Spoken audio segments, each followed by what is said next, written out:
మానవ జన్మ అనేది చాలా అరుదుగా లభించేది అంటూ ఉంటారు. అందుకే ఎంతో గొప్పగా ఈ జన్మను అనుభవించాలి. ఎన్ని కష్టాలు, సమస్యలు వచ్చినా కూడా ధైర్యంగా ఎదుర్కొంటూ జీవిత ప్రయాణం సాగించాలి. అయితే నేటి కాలంలో మాత్రం చాలా మందిలో సహనం అనేది కొరవడింది. ప్రతి సమస్యకు చావే పరిష్కారంగా భావించే వారి సంఖ్య బాగా పెరిగిపోయింది. ఇంకా దారుణం ఏంటంటే పెళ్లి చేసుకొని కొత్త జీవితంలో అడుగుపెట్టిన నవవధువుల్లో కొందరు కాళ్ల పారాని ఆరకముందే దారుణమైన నిర్ణయాలు తీసుకుంటున్నారు. తాజాగా ఓ నవవధువు పెళ్ళై 10 రోజులు కూడా కాలేదు, అంతలోనే కుటుంబ సభ్యులకు గుండెలు పగిలేలా చేసింది. మరి ఆ నవవధువు చేసిన పనేంటి, ఆ వివరాలు ఏంటి ఇప్పుడు తెలుసుకుందాం. అనంతపురం జిల్లా గార్లదిన్నెం మండలం మార్తాడు గ్రామానికి చెందిన సుబ్బన్న లక్ష్మీదేవి దంపతులు వ్యవసాయం చేసుకుంటూ కుటుంబాన్ని పోషిస్తున్నారు.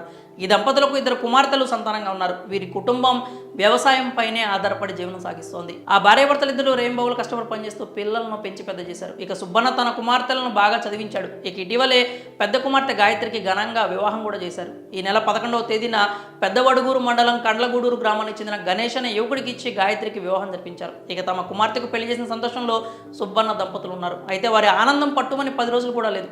పెళ్ళై 10 రోజులు కూడా గడవలేదు, కాళ్ల పారాని ఆరకముందే గాయత్రి బలవన్ మరణానికి పాల్పడింది. దీంతో అప్పటి వరకు సంతోషంగా ఉన్న ఆ ఇంట విషాదం నెలకొంది. ఇటీవలే పుట్టింటికి వచ్చిన గాయత్రి శుక్రవారం సాయంత్రం ఇంట్లో విషగులికలు మింగింది. గాయత్రిని కుటుంబ సభ్యులు గుర్తించి వెంటనే అనంతపురం ప్రభుత్వ ఆసుపత్రికి తరలించారు. అయితే చికిత్స పొందుతూ శుక్రవారం రాత్రి గాయత్రి మృతి చెందింది. కడుపు నొప్పి భరించలేక ఆత్మహత్యకు పాల్పడినట్లు తల్లిదండ్రులు పోలీసులకు ఫిర్యాదు చేశారు. మృతురాలి తల్లిదండ్రులు ఇచ్చిన ఫిర్యాదు మేరకు కేసు నమోదు చేసినట్లు పోలీసులు తెలిపారు. ఇలా వివిధ కారణాలతో నవవధులు ఆత్మహత్యలకు పాల్పడుతుండడం అందరిలో ఆందోళన కలిగిస్తోంది. సమస్య ఏదైనప్పటికీ భాగస్వామితో చెప్పుకొని పరిష్కార మార్గాలను అన్వేషించాలి. కానీ నేటి తరం యువత పరిష్కార మార్గం ఆలోచన చేయకుండా చావే సమాధానంగా భావిస్తున్నారు. ఇలాంటి ఆత్మహత్య ఘటనల నిర్మూలనను ఎలాంటి చర్యలు తీసుకోవాలి? మీ అభిప్రాయాలను కామెంట్స్ రూపంలో తెలియజేయండి.